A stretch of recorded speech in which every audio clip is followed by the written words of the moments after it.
Good morning सुहानी, good morning मुस्कान, good morning पुलकित। सो कल तक हम लोगों ने पढ़ा था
सो देखिए कल के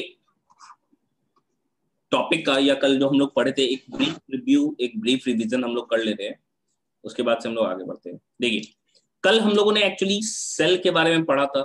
सेल में हम लोगों ने पढ़ा कि जितने भी लिविंग ऑर्गेनिजम्स होते हैं वो सारे के सारे सेल से बने होते हैं। फिर हम लोगों ने लास्ट क्लास में देखा था कि जो यूनिसेलुलर ऑर्गेनिज्म होते हैं एक्चुअली ये यूनिसेलुलर करते क्या है,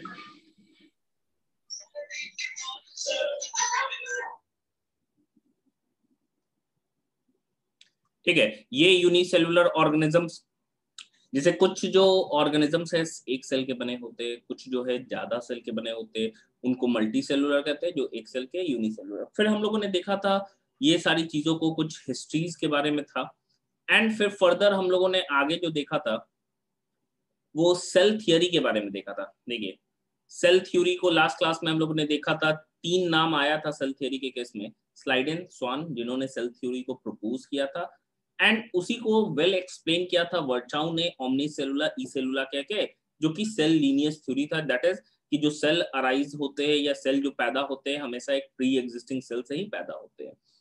और फिर इसी को और भी मॉडिफाई किया गया एंड मॉडर्न सेल थ्योरी के रूप में हम लोग जानते हैं इसको सेल प्रिंसिपल या फिर सेल डॉक्ट्राइन भी कहते हैं, जिनमें बहुत सारे पोस्टुलेट्स थे। ठीक है, डिफरेंट पोस्टुलेट्स के बारे में हमने पढ़ा था।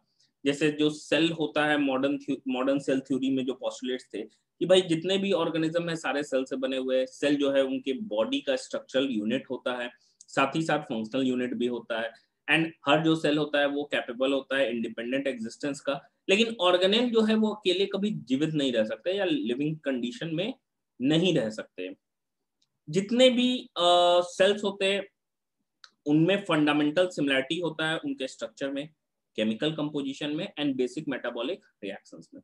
ठीक है, अब देखिए यहाँ पे लाइफ जो है वो एग्जिस्ट करता है सेल के अंदर, क्योंकि हम कह सकते हैं जितने भी एक्टिविटीज होते हैं वो सारे के सारे, अगर मान लो कोई एक लिविंग ऑर्गेनिज्म की हम बात कर रहे हैं, अगर उसके अंदर जो भी एक्टिविटीज हमको दिख रहा है वो सारा का सारा एक्टिविटी हमको एक सेल में भी दिखता है। जैसे वो क्या होते हैं, न्यूट्रिशन करेगा, रिप्रोडक्शन करेगा, एक्सक्रीशन, रेस्पिरेशन, सब चीज करेगा।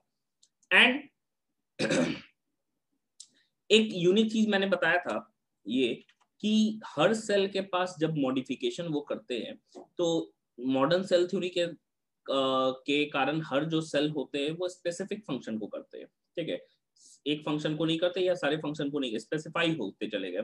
तो मैंने बताया था हर सेल जो होता है उस केस में हर सेल का जो जेनेटिक मटेरियल है वो तो यूनिफॉर्म होता है। मतलब हम बात कर रहे हैं अगर लिवर की, हार्ट की, ब्रेन की, या जितने भी तरह के सेल्स बॉडी में प्रेजेंट होते हैं सबका जेनेटिक कंपोजिशन तो यूनिफॉर्म होता है। एंड अपने अपने जेनेटिक, अपने अपने जरूरत के हिसाब से वो जेनेटिक कंपोनेंट्स को क्या करते हैं, यूज करते हैं। ठीक है, मतलब हम कह रहे हैं कि अपने अपने जरूरत के हिसाब से जो भी सेगमेंट उसको यूज करना होगा उसको वो यूज करते हैं। तो इन सारी चीजों के बारे में हमने पढ़ा था। सेल प्रिंसिपल और सेल डॉक्ट्राइन हम लोगों का हो गया था टोटल, होम्योस्टासिस वगैरह के केस में हम लोगों ने देखा था। कुछ ऑब्जेक्शंस थे, ये ऑब्जेक्शंस के बारे में देखा था, एंड कुछ क्वेश्चंस थे जो कि लास्ट क्लास में हम लोगों ने डिस्कस किया था। ठीक है, लास्ट क्लास में हम लोगों ने डिस्कस किया था। ये हमारा लास्ट क्लास तक का कुछ क्वेश्चंस था जिसको हम लोगों ने डिस्कस किया था। अब देखिए, अब इसके बाद जो हमको पढ़ना है वो एक्चुअली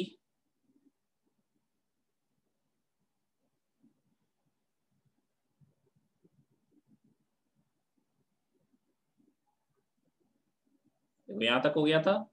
इसके बाद से कुछ ओवरव्यू पढ़ना है, यहां से हम लोगों को आज का पढ़ना है टॉपिक। देखिए, हम बात कर रहे हैं कुछ सेल्स की।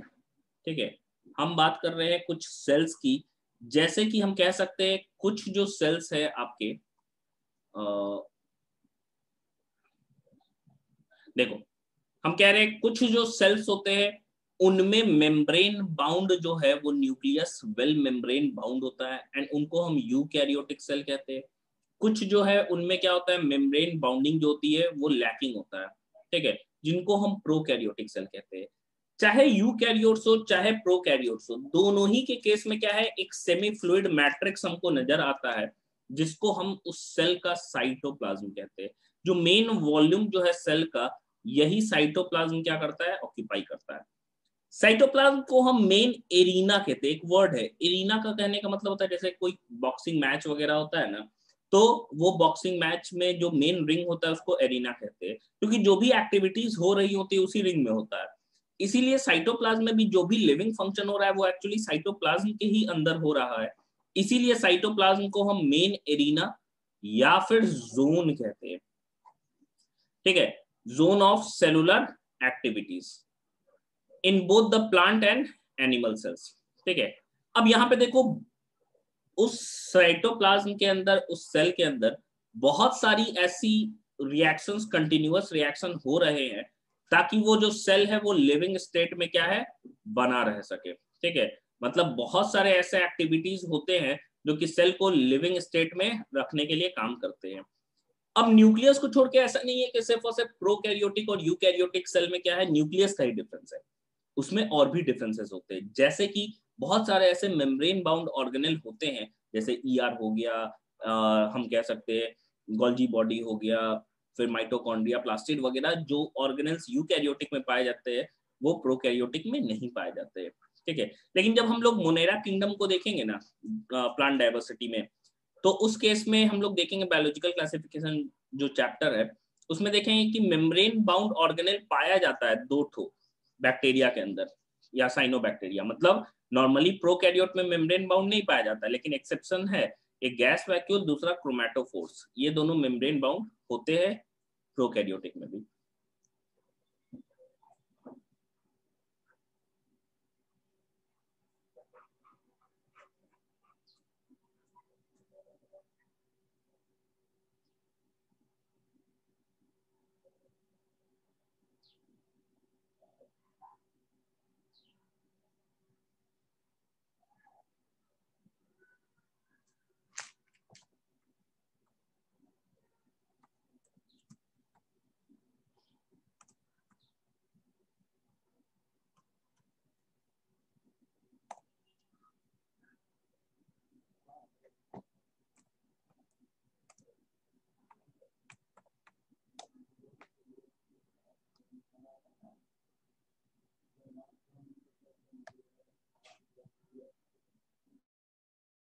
हो गया, तो ये है नेक्स्ट टॉपिक हम लोगों का।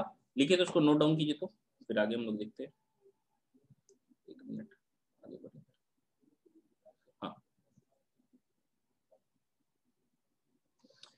लास्ट टॉपिक तक हम लोगों का हुआ था, सेल डॉक्ट्राइन क्वेश्चंस हुआ था, उसके बाद का है।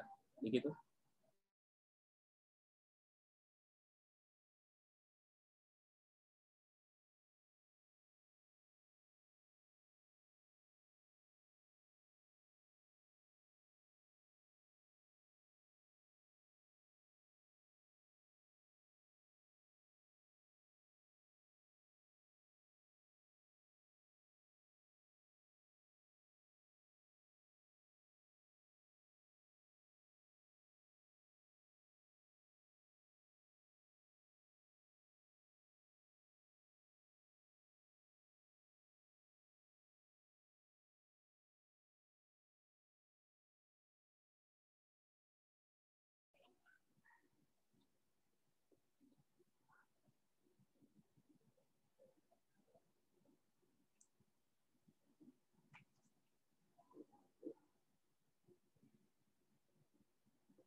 लिख लीजिएगा तो बोलिएगा।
देखिए मैं फिर से बता रहा हूं जिनको नहीं समझ में आया है, सेल्स में आपने प्रीवियस क्लासेस में क्लास 8-9 में पढ़ा होगा कि सेल के अंदर क्या है, एक न्यूक्लियस होता है एंड इसी के डेवलपमेंट पे कि ये अच्छे से डेवलप होता है कि नहीं है, मतलब अच्छे से डेवलप होने की बात कहे तो हम लोग कह सकते हैं कि उसके ऊपर प्रॉपर न्यूक्लियस डेवलप होता है कि नहीं। इस चीज से लेके हम लोग सेल को दो कैटेगरी में डिवाइड करते हैं। एक वो सेल होता है जिसमें न्यूक्लियस अच्छे से डेवलप होता है, उस पर पूरा न्यूक्लियर मेम्ब्रेन वगैरह रहता है, तो उसको यूकैरियोटिक सेल कहते हैं। एंड दूसरा जो जिसपे नहीं पाया जाता है उसको हम लोग प्रोकैरियोटिक सेल कहते हैं।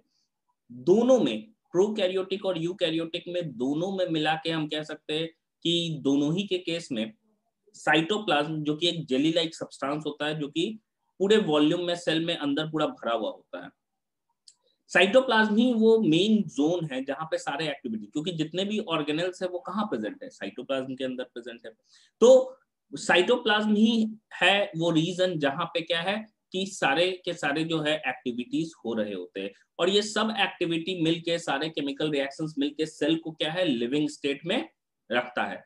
न्यूक्लियस को छोड़ के सेल ऑर्गेनेल्स, बहुत सारे सेल ऑर्गेनेल्स जो है यूकैरियोटिक सेल में पाए जाते हैं, लेकिन वो सेल ऑर्गेनेल प्रोकैरियोटिक सेल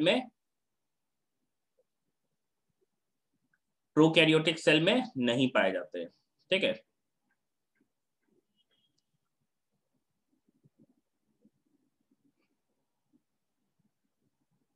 देखिए लास्ट जो है ये लिखा हुआ है यहां से, besides the nucleus the eukaryotic cells have other membrane bound distinct structure, जिनको हम ऑर्गेनेल्स के नाम से जानते हैं। देखो, इनको हम ऑर्गेनेल्स कहते हैं।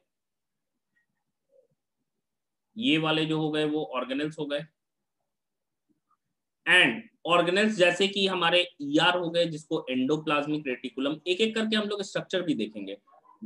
Golgi body, lysosomes, mitochondria, microbodies, ये सारे के सारे स्ट्रक्चर यूकैरियोटिक में तो पाए जाते हैं, लेकिन ये स्ट्रक्चर जो है वो प्रोकैरियोटिक सेल्स में नहीं पाए जाते। लेकिन इसको लिखिए तो यहां तक, फिर आगे बता रहे।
हो गया।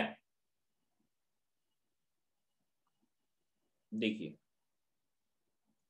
लेकिन हम कहते हैं कि एक ऑर्गेनेल होता है जिसको हम लोग राइबोसोम्स कहते हैं।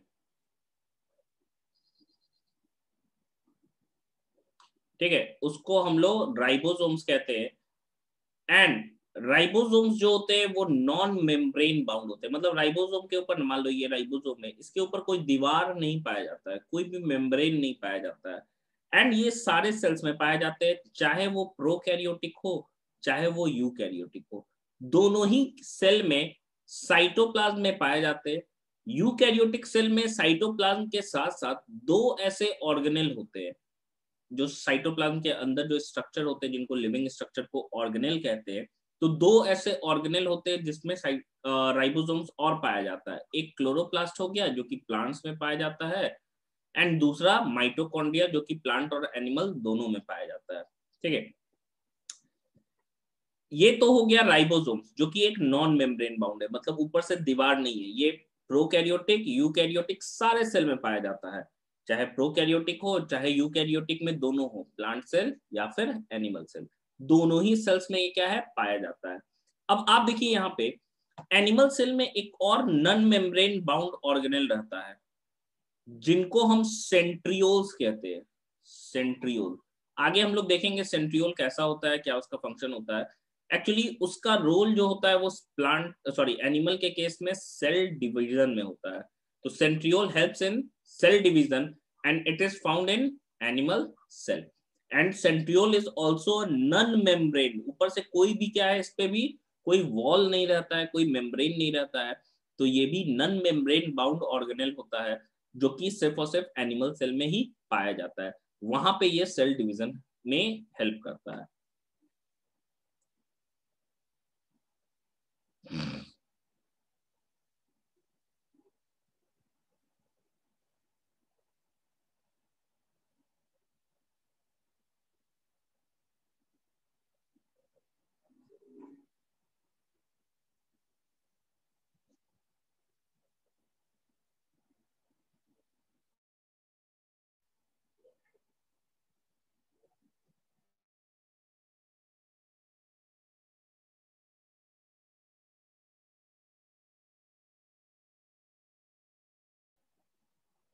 लिखिए तो।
हो गया?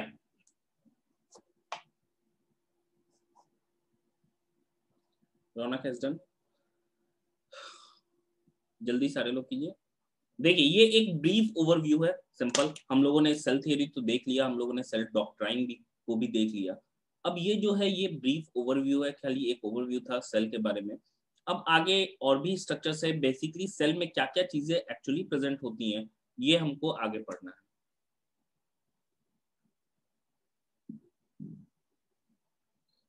Creation Kavya has done. जल्दी 2 मिनट दे रहे, सब कोई लिख लीजिए।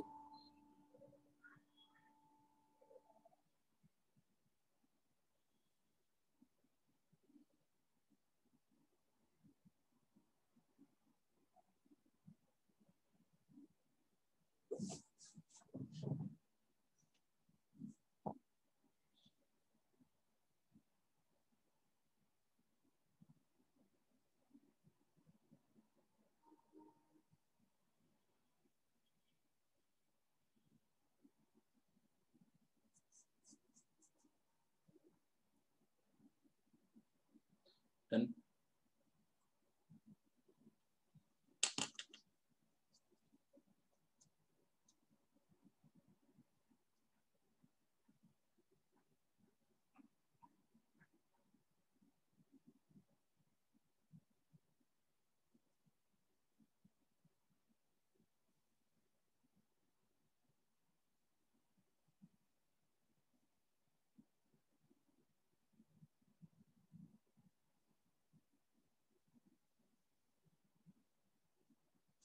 हो गया?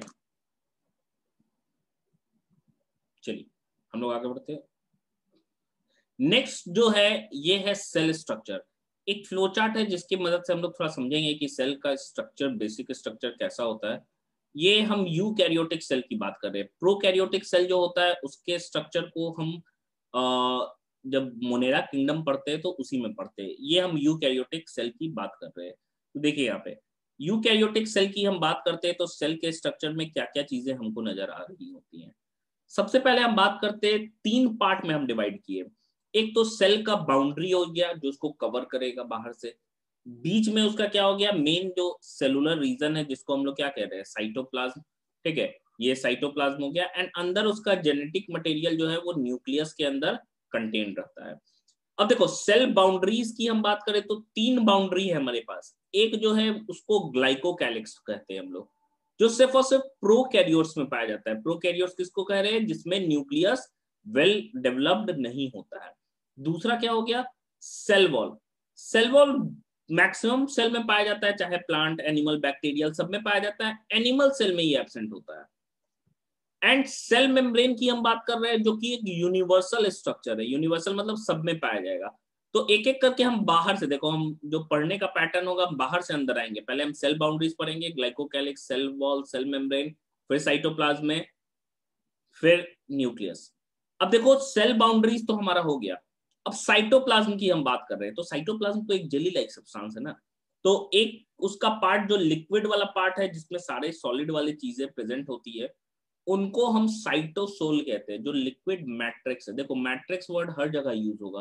ठीक है, मैट्रिक्स का मतलब होता है जेली लाइक सब्सटेंस या जेली लाइक कंपोनेंट। दूसरा उसका जो सॉलिड पार्ट होता है ना, इस सॉलिड पार्ट को हम ट्रोफोप्लाज्म के नाम से जानते हैं। तो हम कह सकते हैं कि साइटोप्लाज्म हैज 2 पार्ट्स।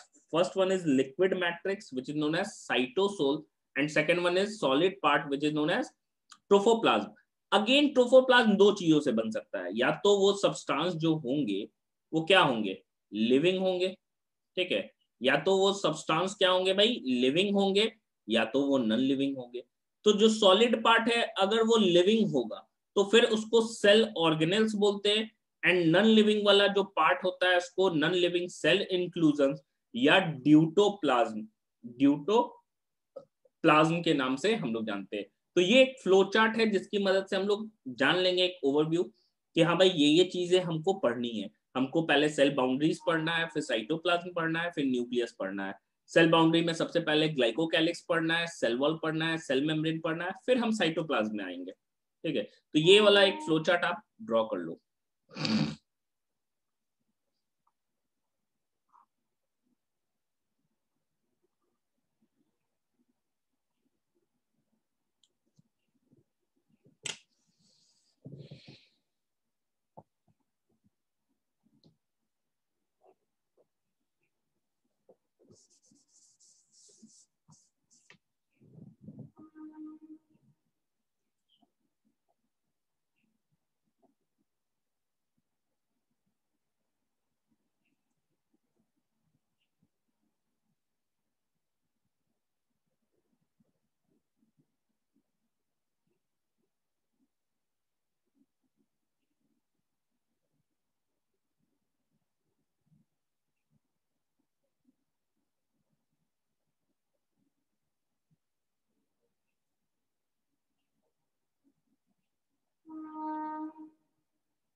देखिए रौनक, साइटोप्लाज्म जो है, जैसे मान लो कि हम लोग बोल रहे हैं कि ये हमारा सेल है, ठीक है।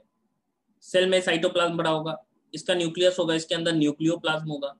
तो साइटोप्लाज्म में दोनों चीजें हैं, ठीक है। साइटोप्लाज्म में ये साइटोप्लाज्म हो गया, साइटोप्लाज्म। साइटोप्लाज्म का जो लिक्विड पार्ट है उसको साइटोसोल कह रहे हैं। साइटोप्लाज्म और इसके अंदर न्यूक्लियस के अंदर न्यूक्लियोप्लाज्म होगा, न्यूक्लियोप्लाज्म। इन दोनों को मिला के प्रोटोप्लाज्म कहते हैं, जो कि एक्चुअली लिविंग कंपोनेंट यही है, प्रोटोप्लाज्म। तो साइटोप्लाज्म का एक पार्ट है साइटोसोल। साइटोप्लाज्म पूरा होता है साइटोसोल और ऑर्गेनेल्स के साथ, ठीक है। मतलब साइटोप्लाज्म पूरा होता है साइटोसोल प्लस ट्रोफोप्लाज्म के साथ, जो कि सॉलिड पार्ट में दो चीजें हैं, लिविंग ऑर्गेनेल हो गए, नॉन लिविंग ब्यूटोप्लाज्म हो गया। एंड साइटोप्लाज्म और न्यूक्लियोप्लाज्म को मिला के हम कह रहे हैं प्रोटोप्लाज्म। साइटोप्लाज्म का एक पार्ट है साइटोसोल, साइटोप्लाज्म और न्यूक्लियोप्लाज्म मिला के बोल रहे हैं प्रोटोप्लाज्म।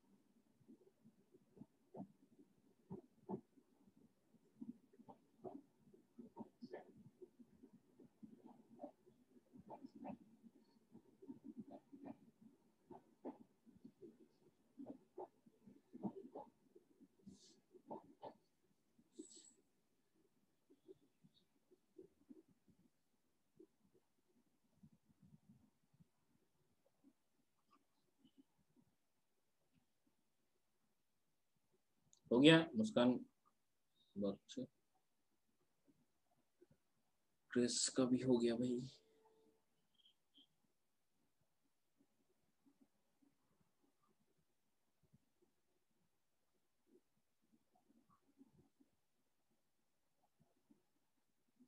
साइटोप्लाज्म नहीं होगा तो सेल ही नहीं रहेगा। जिसे रॉबर्ट हुक ने डिस्कवर किया था उसमें क्या था, साइटोप्लाज्म था ही नहीं, डेड था, तो हॉलो था अंदर से।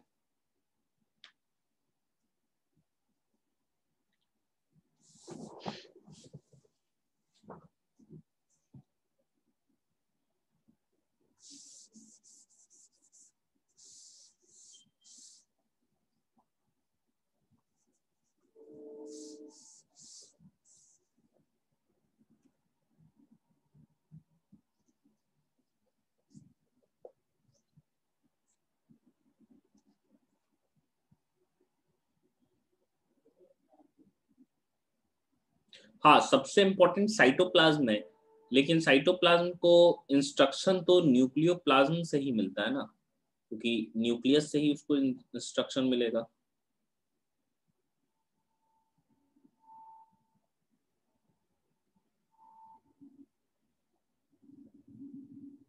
नॉन लिविंग सेल इंक्लूजन के नीचे अनन्या लिखा हुआ है ड्यूटोप्लाज्म, ड्यूटोप्लाज्म।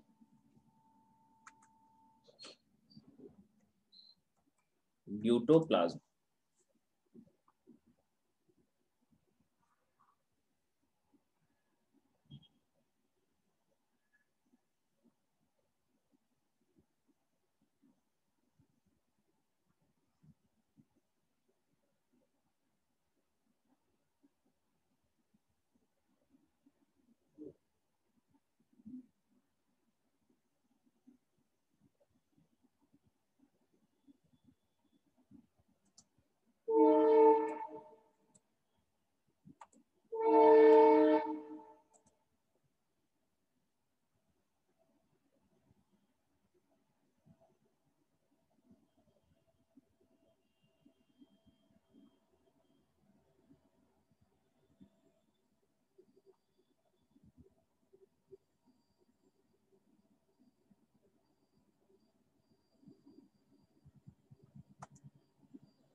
देखिए अब एक एक करके हम लोग देखते हैं थोड़ा। हम बात कर रहे हैं यहाँ पे सेल स्ट्रक्चर की। तो सेल स्ट्रक्चर में देखिए नेक्स्ट पहला जो स्ट्रक्चर हम लोगों को पढ़ना है वो है सेल बाउंड्रीज में। देखिए हम बात कर रहे हैं सेल बाउंड्रीज की। तो सेल बाउंड्रीज में भाई पहला जो बाउंड्री है वो तो ग्लाइकोकैलिक्स है। ठीक है, तो ग्लाइकोकैलिक्स जो होता है वो एक तो प्रोकैरियोट्स में ही पाया जाता है। ग्लाइकोकैलिक्स हम लोगों ने देखा भी कि ये कहाँ पाया जा रहा है भाई, ये तो प्रोकैरियोट्स में पाया जा रहा है। यूकैरियोटिक सेल में ये नहीं रहता है, ये बैक्टीरियल सेल के ही केस में पाया जाता है। एंड ये दो फॉर्म में रह सकता है। मान लो ये सेल है, सेल के ऊपर ये टफ लेयर के रूप में रह सकता है। जब ये टफ लेयर के रूप में रहता है तो इसको कैप्सूल बोलते हैं। एंड कभी कभी ये क्या है कि ये सेल है हमारा, ठीक है, इसके ऊपर शीथ के रूप में ऐसे रहेगा, ठीक है, लेयर्स के रूप में रहता है, तो फिर इसको स्लाइम लेयर के नाम से जानते हैं। तो ग्लाइकोकैलिक्स का दो फॉर्म है, एक क्या हो गया लूज और थिन शीट के रूप में, लेयर के रूप में, तो उसको स्लाइम लेयर बोलते हैं। एंड दूसरा जो है वो थिक और टफ लेयर के रूप में रहता है जिसको हम लोग कैप्सूल कहते हैं। जाहिर सी बात है, अगर मान लो सोच के देखो ये चीज कि जिस भी बैक्टीरिया में क्या है ये टफ लेयर के रूप में रहेगा जिसको हम कैप्सूल कह रहे हैं, तो उन बैक्टीरिया को कैप्सुलेटेड बैक्टीरिया कहेंगे। एंड अब समझो बैक्टीरिया के ऊपर बहुत मोटा लेयर है, तो कोई भी लिविंग ऑर्गेनिज्म के ये अंदर जाएगा तो लिविंग ऑर्गेनिज्म में जो भी इंजाइम वगैरह रहेगा वो उस दीवार को तोड़ नहीं पाएगा, जाहिर सी बात है। तो जब ये दीवार को तोड़ नहीं पाएगा, तो ये दीवार को नहीं तोड़ पाएगा, तो हम कह सकते हैं कि ये बैक्टीरिया कैसे होंगे, पैथोजेनिक होंगे, क्योंकि ये डिजीज कॉज कर पाएगा। ठीक है, तो बैक्टीरिया जब क्या होते हैं कैप्सुलेटेड होते हैं, तो ये क्या होते हैं बैक्टीरिया पैथोजेनिक इन नेचर होते हैं, मतलब डिजीज कॉजिंग होते हैं। तो जितने भी कैप्सुलेटेड बैक्टीरिया जिनमें ग्लाइकोकैलिक्स कैप्सूल के रूप में पाया जाता है, सारे के सारे जो होते हैं वो डिजीज कॉजिंग ही होते हैं। ठीक है, अगर हम कैप्सूल के फॉर्मेशन की बात करते हैं तो इसका फॉर्मेशन सेल मेम्ब्रेन करता है, सेल वॉल नहीं कर सकता है, क्योंकि सेल वॉल तो डेड स्ट्रक्चर है, भले इसके नीचे प्रेजेंट होगा, लेकिन इसका मेम्ब्रेन का फॉर्मेशन, सॉरी इस लेयर का फॉर्मेशन जो है वो सेल मेम्ब्रेन करेगा। ठीक है, कैप्सूल बना हुआ क्या चीज से होता है, देखो दो चीजें, एक तो ग्लाइकोकैलिक्स कैप्सूल के फॉर्म में प्रेजेंट है या फिर वो स्लाइम लेयर के फॉर्म में प्रेजेंट है। अगर वो कैप्सूल के फॉर्म में प्रेजेंट होता है तो वो बना होता है पॉलीसेक्राइड। हम लोग जब बायो मॉलिक्यूल्स पढ़ेंगे तो उसमें पढ़ेंगे पॉलीसेक्राइड्स के बारे में। पॉलीसेक्राइड्स से बना होता है एंड पॉलीपेप्टाइड्स, मतलब सिंपल समझो कार्बोहाइड्रेट हो गया ये हो गया प्रोटीन। कार्बोहाइड्रेट एंड प्रोटीन दोनों मिलके कैप्सूल बनाता है। वहीं पे अगर मान लो खाली स्लाइम लेयर होगा तो उसमें पॉलीपेप्टाइड नहीं रहता है, सिर्फ और सिर्फ पॉलीसेक्राइड रहता है, यानी कि खाली कार्बोहाइड्रेट होता है, तो वो लेयर्स के रूप में बनता है। ग्लाइकोकैलिक्स का मेन फंक्शन क्या है भाई, तो ये बैक्टीरिया में पाया जा रहा है, मैंने बताया जैसा, और ये WBC से प्रोटेक्ट कर रहा है, या जो भी वैसे सेल है जो बैक्टीरिया को खाने आ रहे हैं उससे क्या है प्रोटेक्ट करता है बैक्टीरिया को। एंड बैक्टीरिया जब बच जाएंगे तो बहुत सारे बैक्टीरिया हो जाएंगे, तो बैक्टीरिया कॉलोनी फॉर्मेशन में भी हेल्प करेगा। तो हम कह सकते हैं कि it protects the bacteria from WBC as well as help in formation of colony. तो ग्लाइकोकैलिक्स सबसे पहले क्या हो गया, सबसे आउटर मोस्ट सेल बाउंड्री है, किसमें है प्रोकैरियोट्स में। दो फॉर्म में पाया गया, लूज और थिन लेयर को क्या बोले slime layer, and tough layer को हम कैप्सूल कह रहे हैं। एंड नेक्स्ट क्या है भाई कि जो भी बैक्टीरिया में स्लाइम लेयर है तो उसको हम लोग नॉर्मल कह रहे हैं, लेकिन जो बैक्टीरिया में कैप्सूल पाया जाता है वो बैक्टीरिया को कैप्सुलेटेड कहते हैं। एंड वो कैसा होता है पैथोजेनिक इन नेचर होता है, मतलब कहने का क्या हो गया डिजीज कॉजिंग करेगा, क्योंकि किसी के भी ऑर्गेनिज्म के बॉडी के अंदर वो जाएगा तो वहां जाएगा तो उसको दूसरे एंजाइम्स उस पर काम नहीं कर पाएंगे। कैप्सूल और स्लाइम लेयर के कंपोनेंट्स की हम बात करते हैं, कंपोजिशन की, तो कैप्सूल कार्ब्स एंड प्रोटीन दोनों का मिलकर बना होता है, यानी कि पॉलीसेक्राइड्स एंड पॉलीपेप्टाइड्स। वहीं पे स्लाइम लेयर जो है वो सिर्फ और सिर्फ पॉलीसेक्राइड यानी कि कार्बोहाइड्रेट का ही बना होता है। ग्लाइकोकैलिक्स का दो काम है, बैक्टीरिया को कोई फॉरेन सेल से बचाना ताकि उसको खा नहीं पाए, दूसरा काम है कॉलोनी के फॉर्मेशन में हेल्प करता है। तो ये है हमारा पहला सेल बाउंड्री जिसको हम ग्लाइकोकैलिक्स बोलते हैं। Note it down.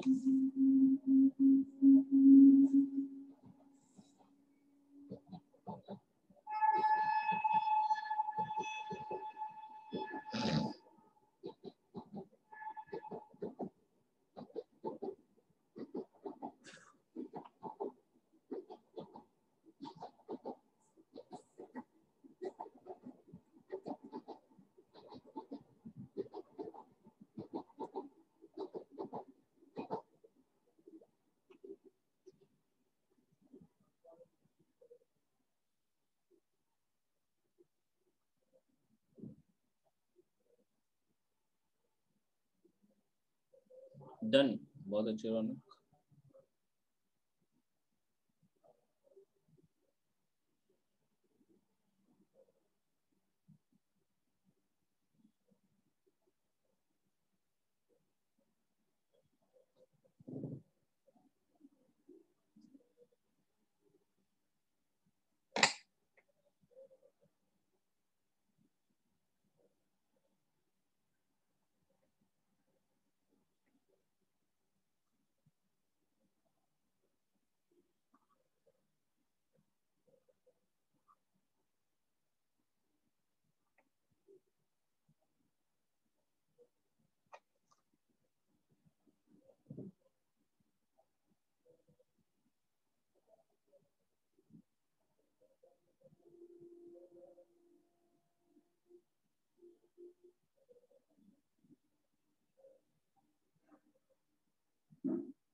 हो गया, 2 मिनट दे रहे, बाकी लोग सारे लिख लीजिए जिनका नहीं हुआ है। एंड समझ में आ रहा है ना जो भी अभी तक हम लोगों ने पढ़ा?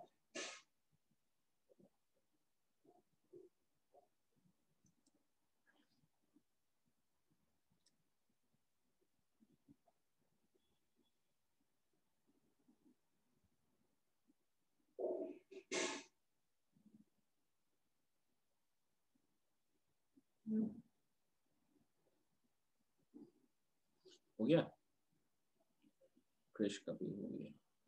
चलो आगे बढ़ते हैं हम लोग।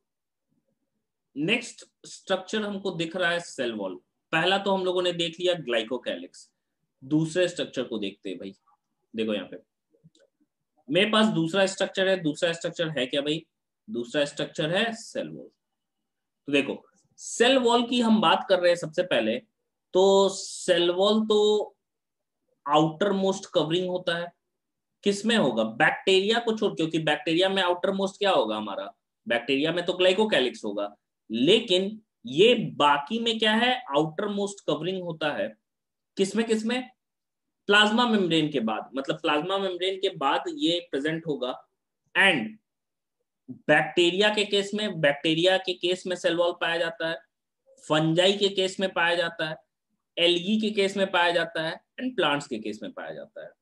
ये एक नॉन लिविंग रिजिड स्ट्रक्चर होता है। ठीक है, मतलब नॉन लिविंग है, डेथ है, तो जाहिर सी बात है हार्ड होगा। अब भले ही ये bacteria, fungi, algae and plants में पाया जाता है, लेकिन इस बेसिस पे ना, पहले प्रेजेंस ऑफ सेल वॉल के बेसिस पे सबको प्लांट किंगडम में रख दिया गया था। प्लांट किंगडम में एल्गी भी था, फंगस भी था, बैक्टीरिया भी था, प्लांट भी था। क्यों? क्योंकि सब में सेल वॉल पाया जाता है। लेकिन बाद में जाके जब हम कह सकते हैं इलेक्ट्रॉन माइक्रोस्कोप का डिस्कवरी हुआ, तो देखा गया कि बैक्टीरिया में जो सेल वॉल पाया जाता है वो फंगस के सेल वॉल से डिफरेंट है केमिकली। एल्गी में जो पाया जाता है वो प्लांट से डिफरेंट है। तो इसी वजह से सबको क्या किया गया, फिर अलग अलग हम कह सकते हैं किंगडम बना, 4 किंगडम, 5 किंगडम क्लासिफिकेशन। तो अलग अलग किंगडम में रख दिया गया। अभी भी एल्गी जो है वो प्लांट्स में आता है, क्योंकि दोनों की सिमिलरिटी लाइफ साइकिल की बहुत ज्यादा होती है।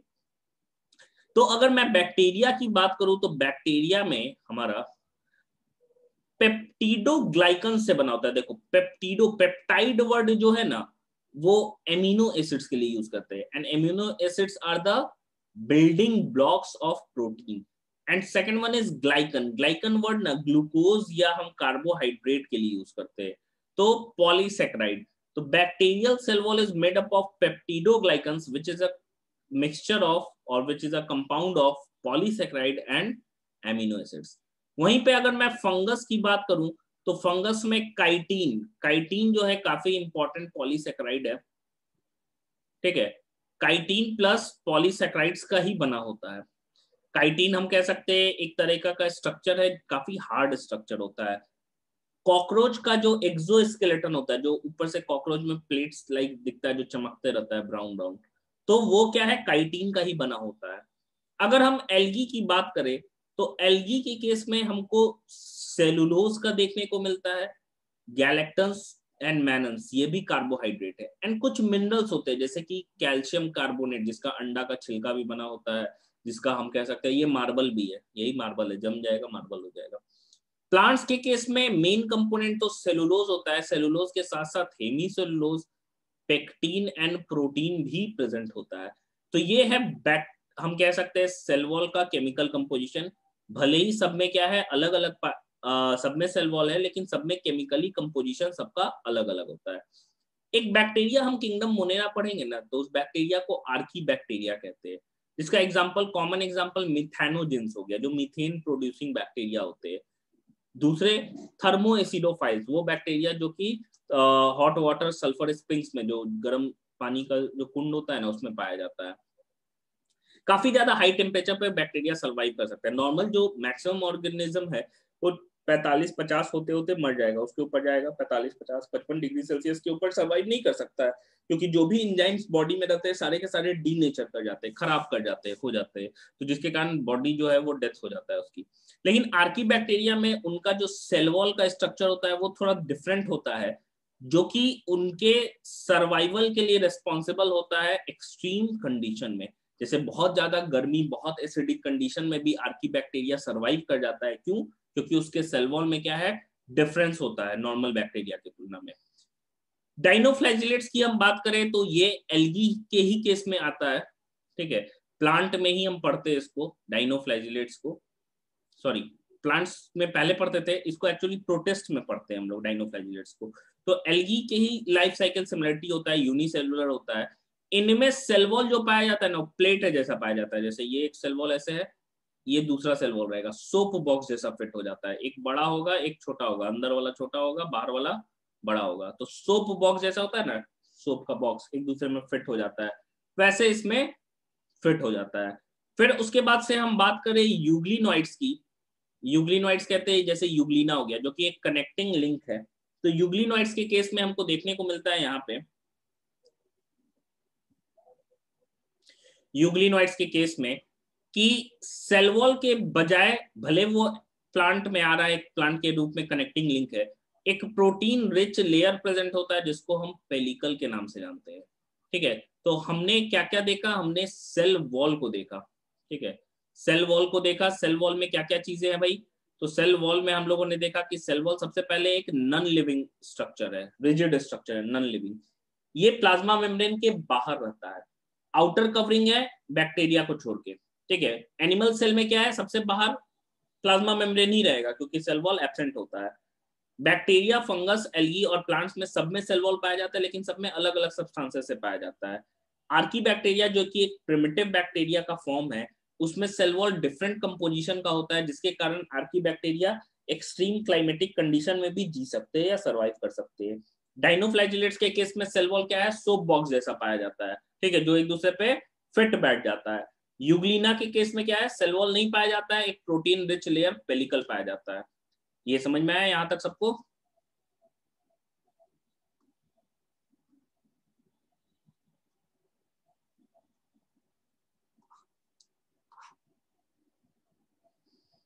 नहीं आया?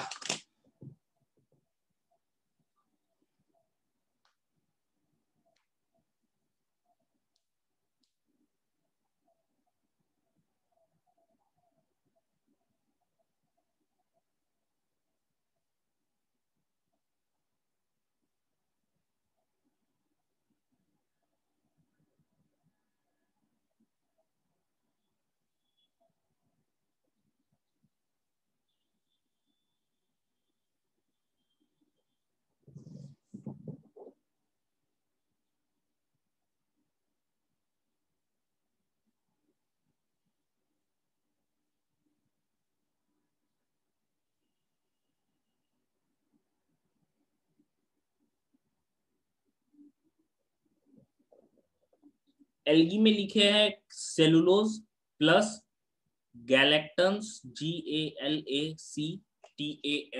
Galactans plus mannans plus CaCO3, calcium carbonate.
हो गया।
हाँ बिल्कुल, यूग्लिनोइड्स के केस में सेल मेम्ब्रेन के ऊपर क्या है, पेलिकल प्रेजेंट होता है।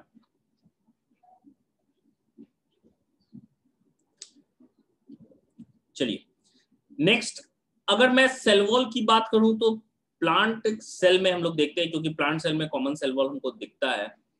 तो देखिए प्लांट सेल में एक्चुअली सेल वॉल जो है वो सेपरेटेड रहता है 3 पार्ट में। सबसे पहला जो होता है सेल वॉल, इसको हम प्राइमरी वॉल कहते हैं। बीच में प्रेजेंट होता है secondary wall and tertiary wall सबसे अंदर। देखो प्राइमरी वॉल बाहर से अंदर ग्रो करता है। देखो सब्सटेंसेस बाहर नहीं जाएंगे, सब प्राइमरी बाहर रहेगा, ऐसा मत समझना प्राइमरी बाहर फिर सेकेंडरी बना फिर टर्शियरी बना, नहीं उल्टा होगा, प्राइमरी सबसे बाहर फिर सेकेंडरी फिर अंदर टर्शियरी। तो ज्यादातर केस में प्राइमरी वॉल ही प्रेजेंट रहता है एंड सेकेंडरी वॉल जो है ये नॉर्मल जब सेल स्पेसिफाई हो जाता है किसी फंक्शन को करने के लिए तब वो डेवलप करता है, टर्शियरी वॉल नहीं पाया जाता है। इकलौता हमको केस है ट्रैकेट्स जो होते हैं जिम्नोस्पर्म में, जो जाइलम के कंपोनेंट होते हैं उनमें ये हमको ट्रैकेट में ही देखने को मिलता है सेकेंड टर्शियरी वॉल। तो आप देखिए यहाँ पे कि हम प्राइमरी वॉल की बात कर रहे हैं, तो प्राइमरी वॉल जो है ये आउटर मोस्ट लेयर होता है, काफी थिन होता है एंड थिन होने के चलते ये इलास्टिक भी होता है नेचर में, ठीक है। जैसे जैसे सेल जो है वो बड़ा होगा ना तो प्राइमरी वॉल बहुत थिन होता चला जाएगा एंड धीरे धीरे वो एकदम पतला लेयर के रूप में ही रह जाता है। एंड क्योंकि ये सारे सेल में पाया जा रहा है, मेरिस्टेमेटिक सेल में सेल ग्रो कर रहा है तो ये कैपेबल ऑफ ग्रोथ होता है, ठीक है। अगर मैं इसके केमिकल कंपोजिशन की बात करूं तो ये सेलुलोज से बना होता है, हेमी सेलुलोज से बना होता है और पेक्टिन से बना होता है, ठीक है। तो तीन चीजें हैं, तीन चीजें मिलके क्या है प्राइमरी वॉल का फॉर्मेशन करते हैं। दूसरा है सेकेंडरी वॉल। तो सेकेंडरी वॉल क्या है, जाहिर सी बात है रिजिड है, काफी मोटा होता है, थिक होता है एंड मेरिस्टेम में मतलब मेरिस्टेमेटिक जो सेल्स होते हैं उनमें ये सेकेंडरी वॉल नहीं पाया जाता है, क्योंकि अब समझो सेल जब है ग्रोथ कर रहा होगा, अगर ये दीवार मोटा हो जाएगा तो अंदर से फिर ग्रोथ पॉसिबल ही नहीं है।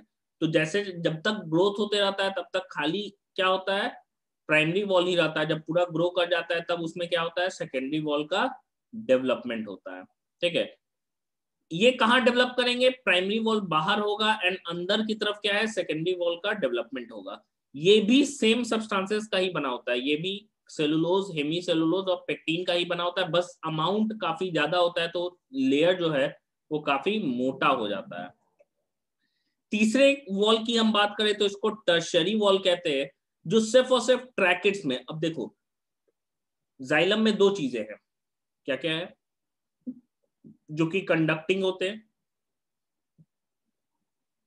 जैसे जाइलम में हम बात कर रहे हैं ये वेसल्स होते हैं, वेसल्स का एंड वॉल ऐसे फ्यूज रहता है, ठीक है। एंड एक लॉन्ग हम कह सकते हैं पाथ रहता है वाटर के ट्रांसपोर्ट के लिए। दूसरा क्या होता है, ऐसे स्पिंडल शेप्ड स्ट्रक्चर होते हैं जिनको ट्रैकेट्स कहते हैं, दोनों से पानी मूव करता है।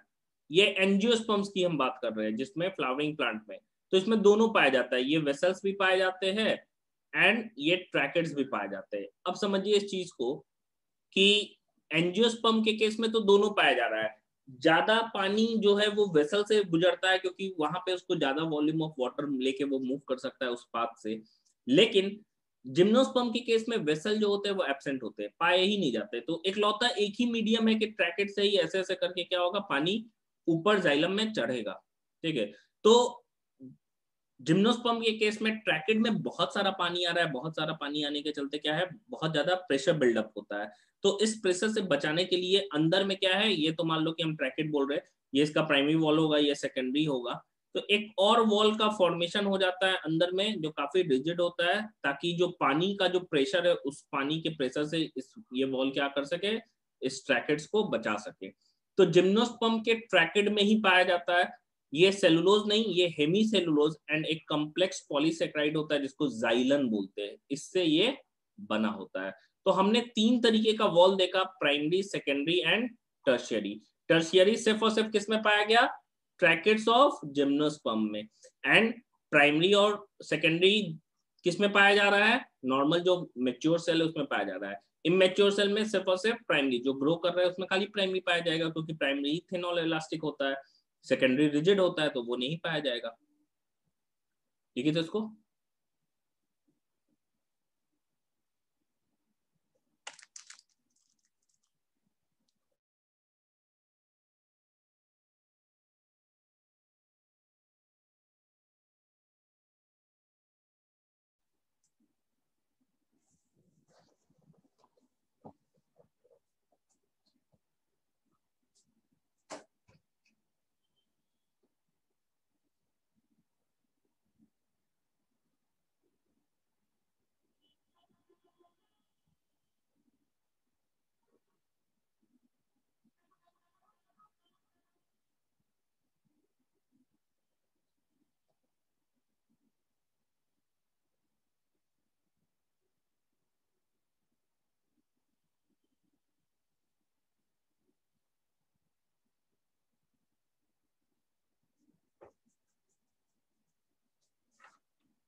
हो गया।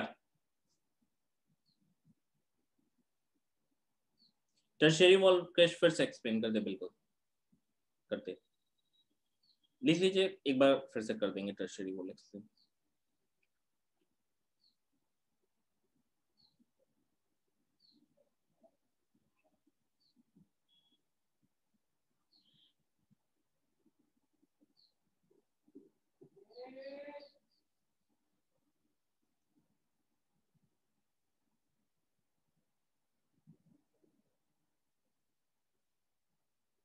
जाइलम नहीं है रौनक, जाइलन है, जाइलन, XYLAN, जाइलन।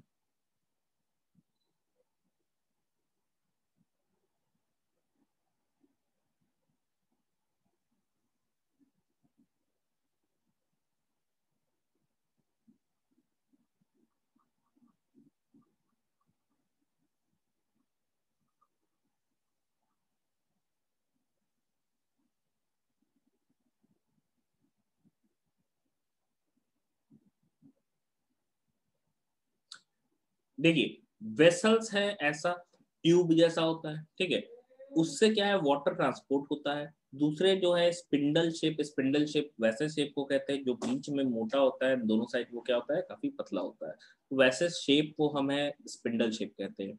तो अब देखिए वेसल्स एंड ट्रैकेट्स की हम बात कर रहे हैं, तो ये दोनों स्ट्रक्चर्स हमको एंजियोस्पर्म के जाइलम में देखने को मिलते हैं। लेकिन वहीं पे हम लोग कहते हैं कि वेसल्स और ट्रैकेट्स में से वेसल जो है वो जिम्नोस्पर्म में नहीं होता है, तो सारा का सारा जो पानी है वो ट्रैकेट से होके गुजरेगा। तो उतना ज्यादा पानी को बर्दाश्त करने के लिए, उतने प्रेशर को बर्दाश्त करने के लिए ट्रैकेट्स का जो दीवार होता है उसको मोटा होना पड़ेगा। टर्शियरी वॉल का ही फॉर्मेशन होता है ट्रैकेट्स में, ताकि दीवार जो है वो काफी मोटा हो जाए। एंड मोटा होने के कारण क्या है, हम कह सकते हैं जो वॉल में जो प्रेशर है, वो प्रेशर जो झेलने की कैपेसिटी है वो इंक्रीज कर जाती है।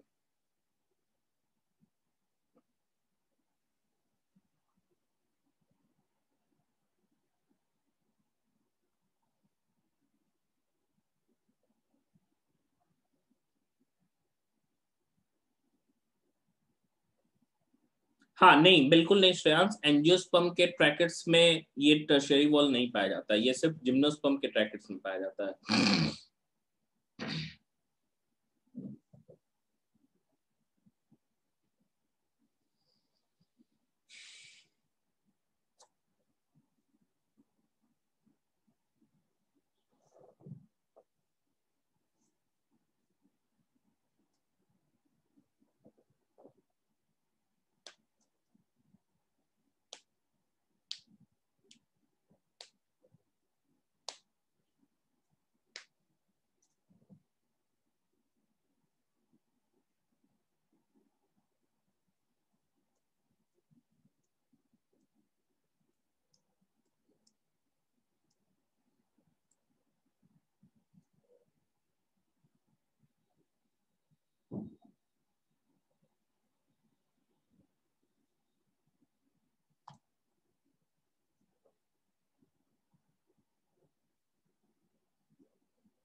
हो गया, चलिए हम लोग आगे देखते थोड़ा। ये देखिए, ये है वॉल का स्ट्रक्चर, ठीक है, ये है वॉल का स्ट्रक्चर हमारा। इसमें क्या क्या चीजें हमको नजर आ रही हैं। सबसे पहले देखो, ये हमारा प्राइमरी वॉल है, यहाँ पे जो नजर आ रहा है हमको, ये हमको प्राइमरी वॉल नजर आ रहा है। यहाँ पे देखिएगा ये सबसे बाहर का जो चीज है वो क्या हो गया, सेल में प्राइमरी वॉल हो गया। ठीक है, प्राइमरी वॉल सबसे बाहर प्रेजेंट होता है। इसके अंदर ये देखो, ये जो वॉल है, जो ब्लू से, ये ब्राउन से एंड ग्रीन से, ये वाला जो वॉल है काफी मोटा। एक्चुअली हमको सेल के अंदर इतना मोटा एक्चुअली नहीं है, इतना ही छोटा नहीं होगा साइटोप्लाज्म, बड़ा होगा, लेकिन खाली हमको सेल का ही कंपोनेंट, खाली सेल वॉल दिखाना था, इसलिए ऐसा फिगर बनाए हैं। तो ये क्या है, 3 लेयर्ड सेकेंडरी वॉल होता है, 3 लेयर्ड होता है। तो तीनों लेयर्स में हम लोग इसका नाम रख दिए है, नाम ये है सेकेंडरी वॉल 1, 2 एंड 3 कहते हैं। ठीक है, ये वाला जो हो गया, ये इसको हम लोग S1 कहते हैं, ये मोटा वाला जो होता है इसको S2 कहते हैं, एंड अंदर जो प्रेजेंट है उसको हम लोग S3 कहते हैं। तो सेकेंडरी वॉल 1, 2 एंड 3 प्रेजेंट होता है। एंड सबसे अंदर क्या है, ये वाला जो दिख रहा है तुमको यहाँ पे, ये वाला जो वॉल है, ये है टर्शियरी वॉल, जो कि सबसे अंदर प्रेजेंट होता है। अब समझो 2 सेल है, मान लो 2 ईंट है, 2 ईंट जब हम मकान बनाते हैं या दीवार को खड़ा करते हैं, तो जाहिर सी बात है दोनों के बीच जोड़ने के लिए एक दूसरे से सीमेंट को डालना पड़ता है। तो यही जो सीमेंटिंग मटेरियल है, इसी लेयर को हम लोग मिडिल लैमिला कहते हैं। ठीक है, ये मिडिल लैमिला जो है एक तरीके से सीमेंट का काम करता है, इसको प्लांट सीमेंट भी हम कहते हैं, जो कैल्शियम और मैग्नीशियम पेक्टेट से, मतलब पेक्टिक एसिड का सॉल्ट होता है, कैल्शियम सॉल्ट ऑफ और मैग्नीशियम सॉल्ट से बना होता है, जिसमें मैग्नीशियम की तुलना में कैल्शियम का अमाउंट जो होता है वो क्या होता है, ज्यादा होता है। ठीक है, अब सेल वॉल की हम बात कर रहे हैं, हम तीनों ही सेल वॉल की बात कर रहे हैं, हम जनरल एक स्ट्रक्चर में हम primary secondary tertiary total overall cell wall की बात कर रहे हैं। तो सेल वॉल में मेन कंपोनेंट जो होता है, अगर टर्शरी छोड़ दे तो मेजर तो टर्शरी तो सिर्फ और सिर्फ क्या है, ये एक ही फिगर में तीनों दिखा दिए।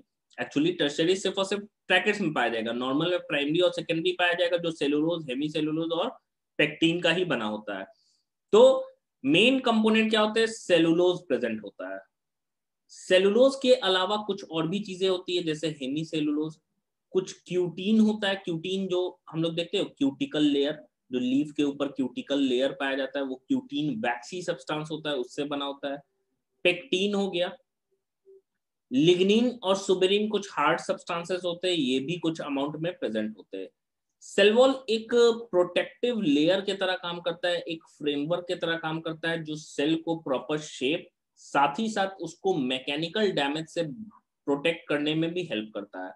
एक्चुअली सेलुलोज का ना फाइबर जैसा होता है, ऐसे माइक्रो फाइबर, जैसे मान लो कि हम बात कर रहे हैं ये सेल की, तो ऐसा क्या होगा, माइक्रो फाइब्रिल्स होंगे जो इस सेल वॉल के मैट्रिक्स में प्रेजेंट होंगे। यहाँ पे भी क्या होगा, कुछ सब्सटेंस होगा जिसमें ये सेलुलोज का फाइबर ऐसे धागा जैसा प्रेजेंट होगा। एंड ये जो मैट्रिक्स होता है, ये मैट्रिक्स क्या चीज से बना होता है, तो देखते हैं हम लोग, सेलुलोज माइक्रो फाइब्रिल्स, मतलब छोटे छोटे धागे और बड़े बड़े धागे सेलुलोज के, वो लेयर्स के रूप में अरेंज होते हैं, मतलब ऐसे ऐसे धागा के रूप में, या हम कह सकते हैं थ्रेड लाइक स्ट्रक्चर के रूप में अरेंज है। और उसी के बीच क्या होता है, जो सब्सटेंसेस जैसे पेक्टिन हो गया, हेमी सेलुलोज हो गया, ये दोनों प्रेजेंट होते हैं। मतलब समझो सेल वॉल जो है हमारा, जैसे हम लोग बोल सकते हैं, जैसे सेल वॉल जो है हमारा, उसमें धागा सेलुलोज का है, जैसे हम लोग बोलते हैं ना सेलुलोज, हेमी सेलुलोज और पेक्टिन, तो उसका matrix cellulose, sorry cell wall का जो मैट्रिक्स है ना, वो पेक्टिन और हेमी सेलुलोज का बना हुआ है, उसमें सेलुलोज का रेसा या धागा के रूप में वो प्रेजेंट होता है। तो मैट्रिक्स ऑफ सेल वॉल क्या चीज से बना होता है, हेमी सेलुलोज और सेलुलोज से। इसमें सेलुलोज के माइक्रोफाइब्रिल्स और मैक्रोफाइब्रिल्स अरेंज्ड होते हैं लेयर्स में, ताकि पूरा का पूरा जो सेल वॉल है उसका स्ट्रक्चर बन पाए। तो ये है हमारा स्ट्रक्चरली कि सेल वॉल कैसा होता है एंड मिडिल लेवल क्या होता है। समझ में आया?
बना लीजिएगा तो बोलिएगा।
एनिमल सेल में सेल वॉल इसलिए नहीं होता है, ये ऑब्जर्वेशन है, पाया ही नहीं जाता है, क्योंकि एनिमल सेल प्लांट सेल की तुलना में सेल का साइज बहुत ग्रो करता है।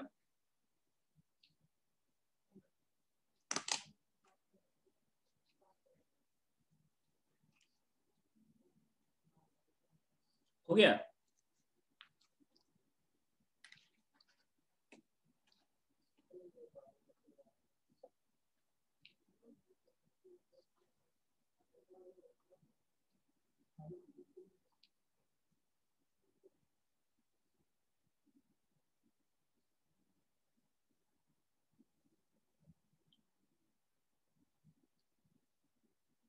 चलिए आगे हम लोग बढ़ते हैं।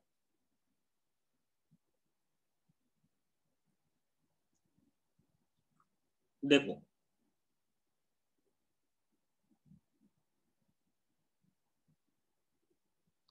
लैमिला और लैमिली में डिफरेंस है कि लैमिला सिंगुलर है, लैमिली प्लूरल है। ई लग जाएगा तो प्लूरल हो जाएगा। यहाँ देखिए, अगर मिडिल लैमिला की हम बात कर रहे हैं तो ये तो सीमेंट है जो कि दो एडजेसेंट सेल को जोड़ने का काम करता है। एंड सेल वॉल मटेरियल्स, अब देखो इसका सिंथेसिस की हम बात करते हैं तो हेमीसेलुलोज, पेक्टिन, लिग्निन, जो कि हम कह सकते हैं कि प्लांट में मेनली हम कह सकते हैं कार्बोहाइड्रेट वाले नेचर के होते हैं। ये प्लांट के गोल्जी बॉडी, एंड प्लांट के गोल्जी बॉडी को आगे हम लोग पढ़ेंगे भी, डिक्टायोसोम्स कहते हैं, जो कि स्मॉल होते हैं, एक से ज्यादा होते हैं। एंड हेमीसेलुलोज, याद रखिएगा, पेक्टिन और लिग्निन ये डिक्टायोसोम सिंथेसाइज करता है। वहीं पे जो लिपिड नेचर वाले सब्सटेंस होते हैं जैसे क्यूटीन, वैक्सी सब्सटेंस हो गया, सुबेरीन जो हो गया, ये जो है वो प्लांट में एक माइक्रो बॉडी होता है जिसको स्फेरोसोम कहते हैं हम लोग। माइक्रो बॉडीज, माइक्रो बॉडीज हम लोग पढ़ेंगे लास्ट में। तो माइक्रो बॉडीज एक होता है जिसको स्फेरोसोम होते हैं, जैसे ग्लाइऑक्सिसोम्स भी हो गया, परऑक्सिसोम्स हो गया, उसी तरह एक माइक्रो बॉडी है स्फेरोसोम। स्फेरोसोम जो है वो क्यूटीन और सुबेरीन का सिंथेसिस करता है। एंड हेमीसेलुलोज पेक्टिन और लिग्निन का सिंथेसिस डिक्टायोसोम करता है। अगर हम सेलुलोज की बात करें तो वो सेल मेम्ब्रेन सिंथेसाइज करता है। Cellulose is synthesized by cell membrane whereas cutin and suberin by spherosome and hemicellulose pectin and lignin by डिक्टायोसोम्स। तो ये हो गया सेल वॉल मटेरियल्स का कि कहां से कौन सा मटेरियल सिंथेसाइज होता है। यहां तक लिखो तो फिर फॉर्मेशन ऑफ सेल वॉल बता रहे।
हो गया।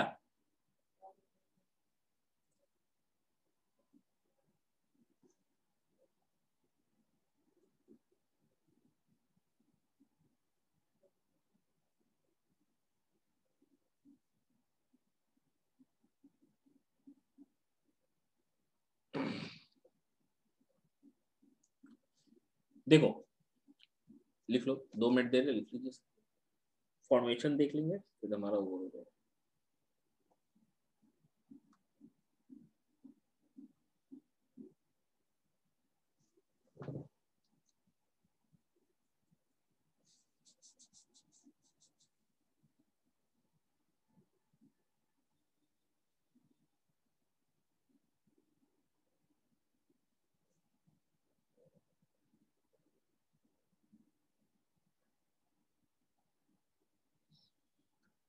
देखिए यहाँ पे हम लोग कह रहे हैं 2 मेथड है। एक तो है कि मान लो पूरा ये लेयर है ना, अंदर से पूरा लेयर सिक्रीट होता है कि सब चीज एक साथ बना फिर डिपॉजिट कर गया, तो इनटू ससेप्शन बोलते हैं। अगर वॉल मटेरियल जो है वो और लेयर्स में डिपॉजिट होते हैं तो उसको एपोजिशन हम लोग बोलते हैं। एंड क्या होता है कि धीरे धीरे सब्सटेंस निकला ग्रेन्स के रूप में, मतलब हम कह सकते हैं कि थोड़ा थोड़ा क्वांटिटी में डिपॉजिट होता चला गया एंड वॉल बन गया। तो इस मेथड को इनटू ससेप्शन कहते हैं। 2 मेथड है सेल वॉल फॉर्मेशन का। एक क्या है, फाइन ग्रेन्स में डिपॉजिट हो रहा है कि एक एक करके डिपॉजिट हो रहा है, तो इसको हम लोग इनटू ससेप्शन कहते हैं। दूसरा क्या है, पूरा लेयर में हो रहा है, एक लेयर बना फिर दूसरा लेयर बना, ऐसे करके हो रहा है, तो इसको हम लोग एपोजिशन कहते हैं। जो प्राइमरी वॉल जो होता है वो इनटू ससेप्शन से बनता है, और सेकेंडरी वॉल जो है वो दोनों मेथड से बनता है। तो हम लोग देखते हैं प्राइमरी वॉल जो है वो मेनली ग्रेन्स का ही डिपोजिशन होता है धीरे धीरे करके, एंड वो प्राइमरी वॉल इनटू ससेप्शन से बनता है। वहीं पे सेकेंडरी वॉल जो है वो दोनों मेथड से बनता है। एक वॉल पहले से बन चुका है, मान लो उसको और मोटा होना है, ठीक है, तो मोटा और वो होगा तो ऑलवेज वो इनटू ससेप्शन से होगा, मतलब धीरे धीरे करके डिपॉजिट होता रहेगा। एक पहले से मान लो वॉल बना हुआ है, हम कह रहे हैं कि एक पहले से हमारा वॉल है, मान लो ये वॉल प्रेजेंट है, ठीक है, इसको यहां तक बड़ा होना है, तो जाहिर सी बात है ये वॉल क्या होगा, लूज होगा, तभी तो ये एक्सटेंड होगा यहां तक कि अंदर से सेल बड़ा होगा, तो वॉल क्या है, लूज होगा तभी तो वॉल लूजनिंग फैक्टर जो होता है इसको एक्सपांसीन कहते हैं। तो एक्सपेंसिन जो है ये सेल वॉल लूजनिंग फैक्टर है जो सेलुलोज के माइक्रोफाइब्रिल्स को ढीला करता है, एंड दूसरा नया जो है माइक्रोफाइब्रिल उसको जोड़ता है, तो इसको सेल वॉल लूजनिंग फैक्टर कहते हैं, ठीक है, सेल वॉल लूजनिंग फैक्टर। तो हम लोगों ने देखा कि 2 तरीके से वॉल का डेवलपमेंट हो रहा है या फॉर्मेशन हो रहा है। एक मेथड जो है हमारा क्या है भाई, इनटू ससेप्शन, दूसरा वाला जो मेथड है वो क्या है भाई, एपोजिशन, ठीक है।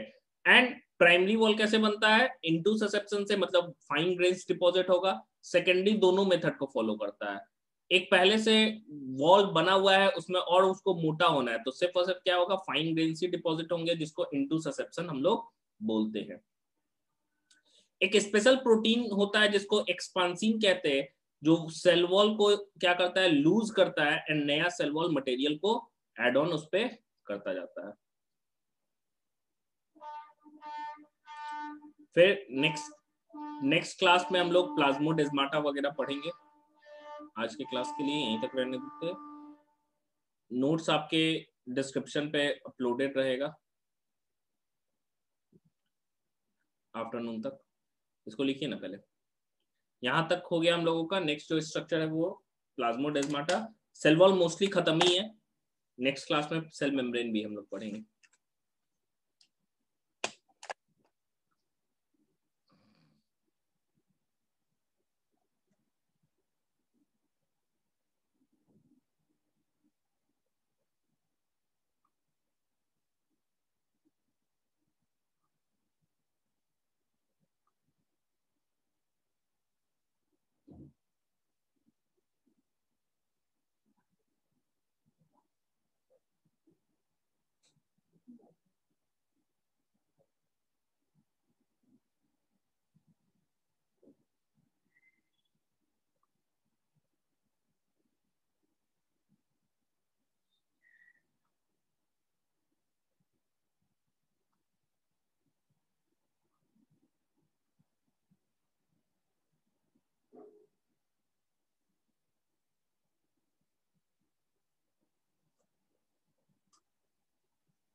हो गया।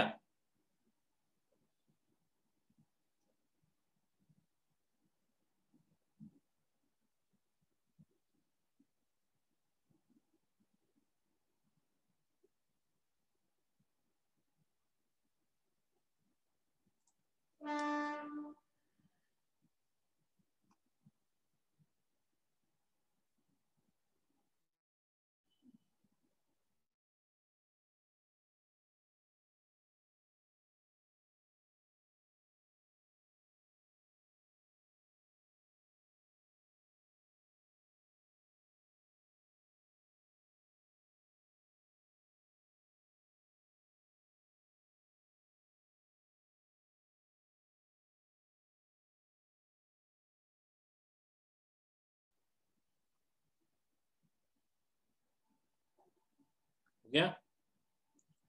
तो आज के लिए हम लोग इतना ही रहने देते हैं, नेक्स्ट इसके आगे जो है हम लोग नेक्स्ट क्लास में पढ़ेंगे। यहाँ तक का नोट्स अपलोड हो जाएगा दोपहर तक, और शाम तक वीडियो भी हो जाएगा, ठीक है। चलिए,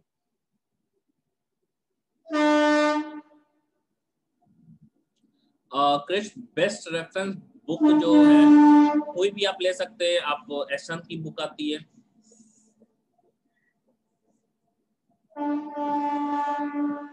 प्रदीप दिनेश, कोई भी ले सकते हैं, लेकिन सिर्फ रेफरेंस के लिए, ठीक है। मतलब कोई चीज नहीं समझ में आया ना, तब उससे पढ़ना है। कोई एक प्रदीप दिनेश, आप एशंत की बुक आती है, ट्रूमैन्स, कोई भी, लेकिन कोई एक सिर्फ रेफरेंस, जो नहीं समझ में आया वो बस पढ़ना है उससे, ये नहीं कि पूरा पढ़ने लगे उसी को। चलिए, तो एंड कर रहे हैं। Have a nice day.